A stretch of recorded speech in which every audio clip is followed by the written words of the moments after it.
Qilleensarratti naasuu inni achirra waan hawa barreessaa niin dhaga'ama. Gaariidha. Hunda dura obboleessa keenya, abbaa qabsoo teenyaa, ulfaatoo jaarraa abbaa gadaa du'aan addunyaa kanarraa deemanii jiranii gadda guddaadhaatu nutti bu'ee hundi keessanuu bakka jirtanitti iimaanaa fi sabrii rabbi isin haa kennu. Isaaniifillee rabbiin jannatul firdoos haa qooduu fi nuti sabriin waa kennu waan nu qabbanee isaatiin isin jechuu barbaada. Egaa dubbiin tun waan dagaggamatti nutti tahee gam tokkooni dhugaadha. Soorees eega dhukkubsatan bubbulanii jiranii tarraatan ammoo ofirraan eeyne ture. Ji'a lamaa ol Soorees hospitaala turanii kana namuu quba qaba jeetii yaada. Oromoon bakka jirurraa biyya keessarraa illee ka danda'u bilbilaan kun nami abal kaan nama gaafatee hordofaa ture fayyaa Sooreessa keenyaa dhugumattuu galata qaba namni hundi biyya Arabaarraa Afrikaarraa guutuu addunyaarraa jechuun danda'ama. Ajandaa ji'a lamaan dabreeti ture dhukkubsachuun Sooressaa Oromoon mana jirutti kanuma mari'achaa ture jechuun dandeenya. Kunis guddina isaaniif ibsa. Wallaan sangaa hanga danda'amutti tattaafatameeti ture. Dhugaa dhukkubni isaanii ammaaf akkana jedhamee ibsuun danda'amu baatullee san ibsuudhaaf ogummaa wal'aansaa barbaachisullee kana Dr. Nasardiin obboleessi Sooressaa fuuldura ni ibsa. Dhukkuba sukaraa kan ture keessa jira, pireesharii hamaa qaba. Sooressi nama umrii isaa guutuu gaaratti ergaramaadhaa ture. Sun hundi walitti qaqqabamee gaadaa darkaan jirtu hundi walitti qaqqabamee namni waggaa manguddaadhaa deemu daadarkaa dur hundaatu namatti ka'a. Qaamni isaaniitti waan hidhachaadhaaf deemeef hedduu fayyaa gaariirra turre waggaawwan boodaa kana. Ji'a lamaan dabre immoo itti jabaattee hospitaala ture. Kaleen isaanii hanga hojii dhaabuurra ga'e. Kana wal'aansaa hanga danda'ametti biyya san keessatti yaalame ture. Achirraa wal'aansaa olaanaadhaaf gara barbaachisutti baasuudhaaf illee hedduu tattaafatamaadhaaf ture. Maayirratti immoo rabbiin dubbiin tun nama dayidi. Keessumattuu dheengaddaa Sooressi wayyaa wayii ture. Haleellee akkaan odeeffannoo qabutti bilbilee sagalee isaanii rakkachuu hin dandeenye har'a waliin baalamannee ture. Har'a sa'a akka lakkoofsa Awurooppaatti sa'a 5tti akkaan dubbisuufiin baalamadhee ture faamilii dubbisee guyyuma hundarraa baatii lamaan dabre keessaa guyyaan Sooressi akka haleedhaatti itti fayyaa qabaateen turre akkuma maanta na dirreen jettetti wayyaaree haleen isaalleen rikavar gootee jedhamee abdii guddoo naa kennanii gammachuu guddaarraan ture. Walgahii murtii guutoota akkanatti kanuma dubbachuudhaaf eetilleen yeroon gaggabaabatteetuma addeyaane dhimma kanarraa walitti qabamnee turre. Gaa halkanuma edaarraa kaasee hanga ganama kanaatti dubbiin jijjiiramtee silalleettuu gaa namni numa ja'a malee dubbiin tanuma rabbiiti. Ajaluma guyyuma isaanii ga'ee bifa kanaan gaa Sooressi irraan tana nuun gargar bahanii jiranii. Fuul rabbii itti haa toluun ja'ata dura.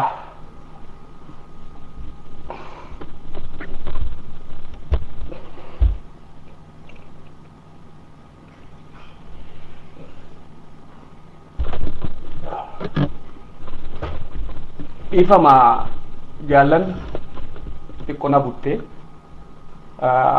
gara biraatiin silaa dur haasawanumaan danda'a. Guyyaa kanaa immoo nama duraa baddee obboleen tiyya waa'ee Sooressaatiin waa xiqqoo dubbachuu barbaada. Sooressi jaarraa abbaa gadaa nama akkamii yoonaan jettan Sooressi qabsaawaadhaan beekama. Mujaahidee qabsoo Oromoodhaa ta'uudhaan beekama. Gara qabsoo tanaa hoggaa seen immoo Sooressi sababoota xixiqqaa tokkollee dhaawuun qabu. Gariin namaa damma inni yeroodhaa jiraachuu dhabarraa dhibba adda addaatiin bahee eeguma qabsoo walakkaa dhaqetti achumatti ka'eef arkuu jira. Gariin osoo hin beeknetti da'amee achumatti dammaqee qabsaa'u jira bifa adda addaatiin dhaqa namni. garii rakkoon mootummaa keessa jirtu hujii dhabee rakkateetumaan bifa adda addaatiin bahee eegaan asit jiraachuu hin dandeenyoon qabsaa yoo je'eetumaan fayyadamuu jira. Ammoo roorummaan akka waliigalaatti Oromoo irra jirtu gandum osoo jiru onnachiiftee dhiibdee jiraachuu dadhabee qabees ni jira.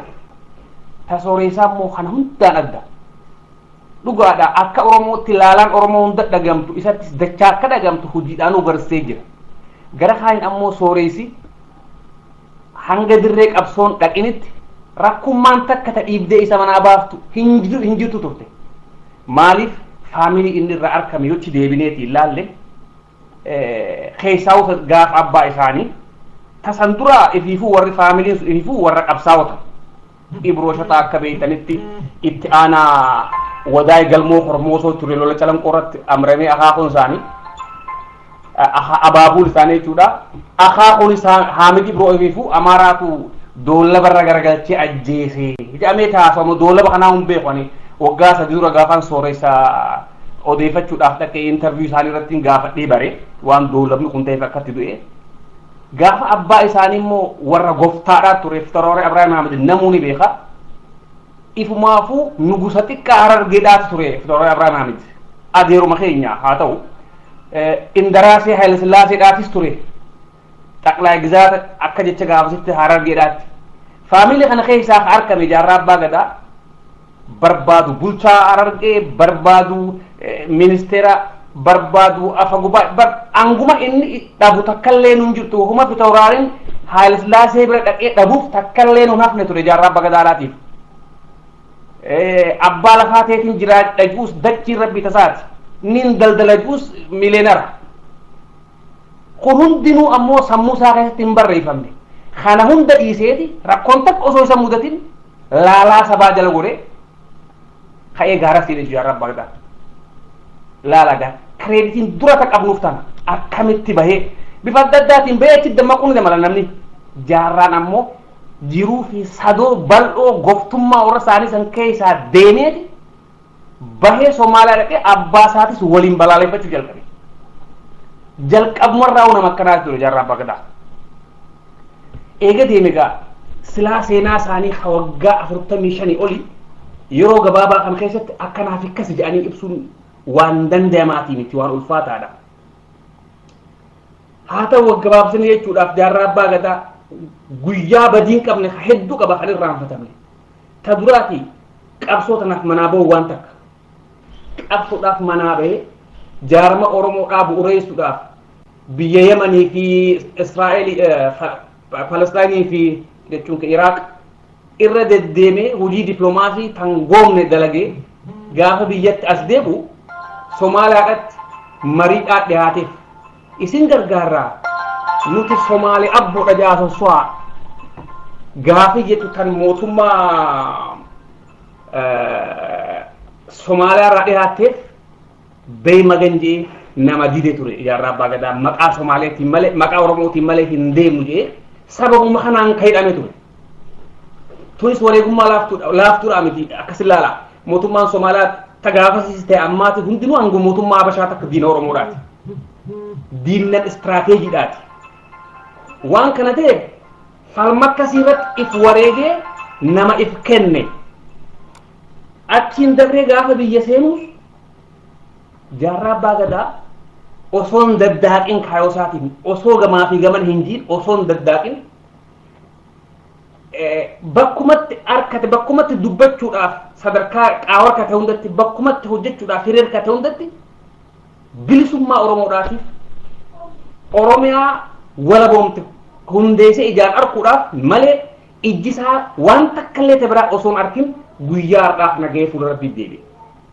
Osoo takkaa ejjennoo isaatiin hin daddaaqin osoo waswaasin maayirratti waan naan jee qaba.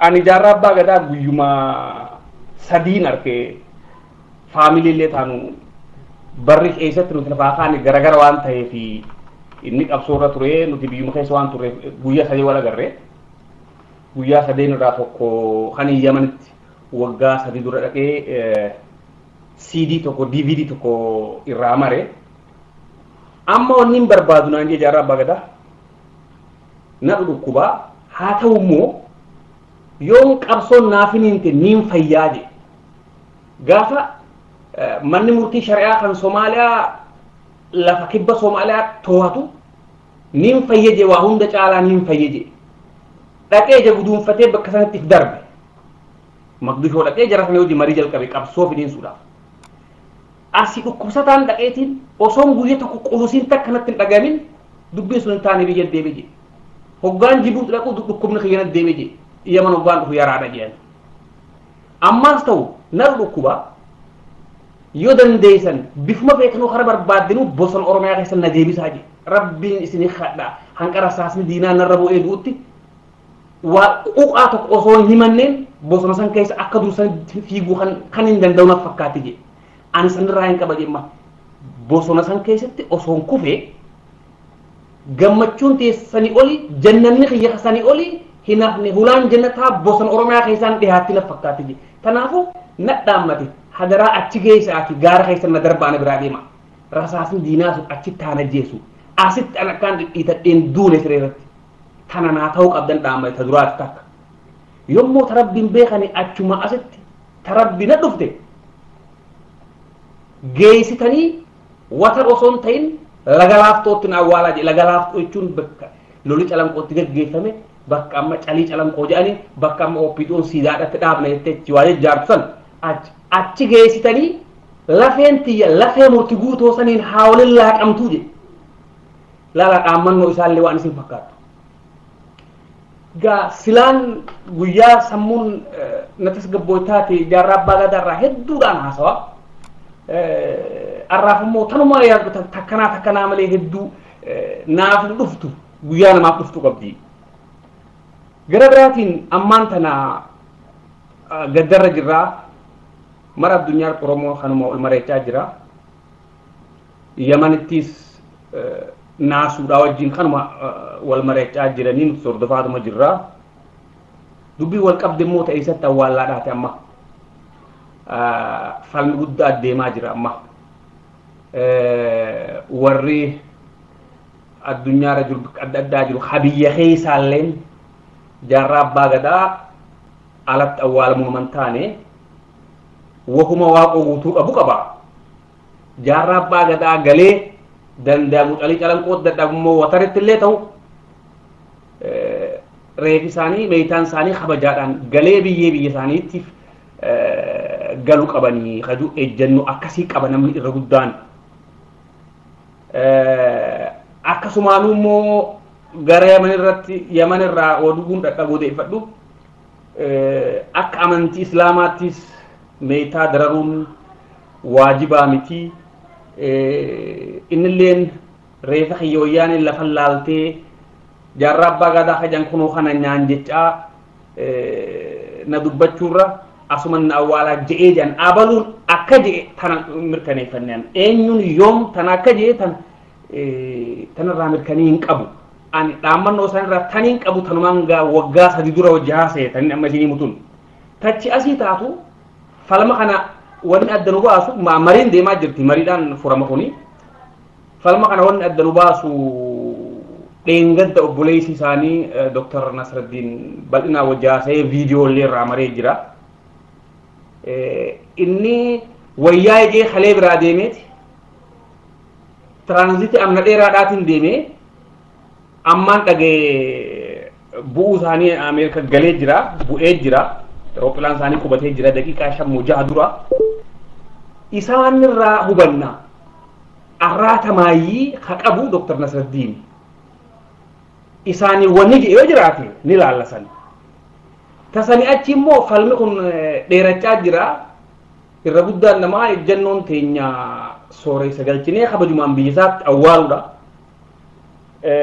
maaliif awwaalchi isaalleen qabsoo takka sooressi waan irraa dhaallu hedduun jira legasiin sooressaa laaftuudhaa miti himamteen dhumtu tana genereeshinii waan irraa dhaaluu jira yeroo lubbumaan jiraatee sabana dheeraadha isaan dagatee jira reefi isaanii yoo gale immoo haaretti جرب بغدا أرانتن أولا من حارت جرب بغدا أول تخيس هبافتي من يوت أورمو إرم مريتا درجر كوبي جنريشن دا خدش أس كايخون مريتنا الرا قودة فرطو جالكما مقوم قفان رجعوا ملي خمبي نجرا إبرة خكنات خون كاني مه حارتي من تازياتي من أفوشاتي بكدي من أوتوبوس خيسة توند أورمون أجندة قدرات تقولته مرين توم بنمته بيه خيسة ديمتي خنا راجع نوت جنريشنين حاسوا خنا فرطو أو مرين توم بيه سيرو قبضي بفقنان أول جساتين دبرك أبرين سالين سيدا يخاو هاولتي قبصو واللانسو إساني رقابة حاجراتو تاتي تارينا ما أول شافي قبل سالين فينشلا قبسيبتي تها خانمون دافو جرب بغدا بيجلو ريفساني تون قبصو ورمو بيجلو جتو أكستين أمانان بالبلا أنا تدوماتا بفما خناف إسنون دينو قام مريتناتي أكما كغورو دواتا والمريان أماف ريفساني بكتك أبناوي تاو من تلاجا دا كجيسة والدبني جرا خانا قرأني جراني مي إدناس بروسني مريانا هقو فيديون سويس لالمي ورّيت جروس خاص جروس خان راول أركي وانج أني لالا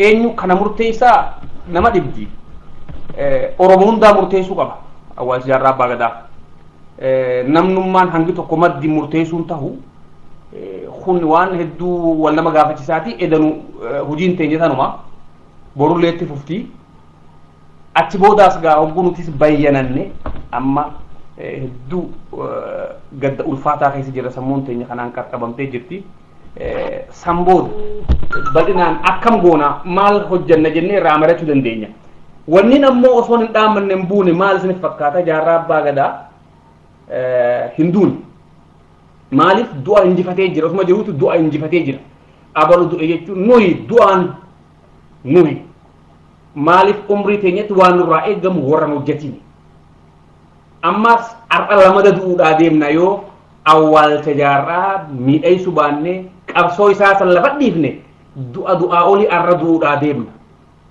يو جولن ساسولن أكا جولن إلموك التورات فجاتي أفتي دعاء شنفاتي في جيفاتي دچا أن دور أديمنا نوي خبوانيف أكغار كنجد يعني بوانيف نوي مالف دعاء درانو درانو غبغب أن دور أديمنا جولت إلمان إلموك التوبر هنگرات بكان كبان تفيان كبان فارا جرا سن دعاء ورموراتي فافتين يسون فخذرا إذا أجتوا أديمنا سربنو هاسا ترول سنين جاء وان براتي بتي خنافو أما والتا مريانا سمبود إلمان سا كم غونا مريچو قبنا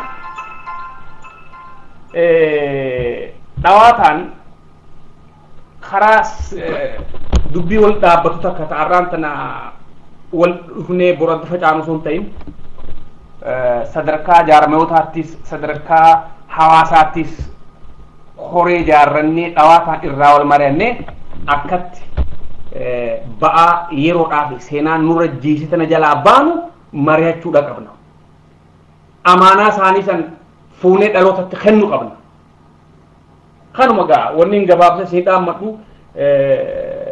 tartiiba galfadhee haasa'uu hin dandeenye yoo wanni haftaniin bira dabre jiraatte yeroo gabaabaadhaaf deebisanii gaafachuu dandeessanii ammaaf rabbi sabrii waa kennu ilmaan isaatiifis أدي مريم هذا إلمان ساتيفيس هندافو رب صبريا خنو إسانيس فول ربي تهاتو رسللتو إني شهيدي نمني حق أفيتي فلولي حق أفير رتي وريقامي شهيدي إني إسلاما وما خطاب الإسلام أجوزان كبا شهيدي أكسمان ربي فول ربي تهاتو لنجا أما فنقر مانجا فيادا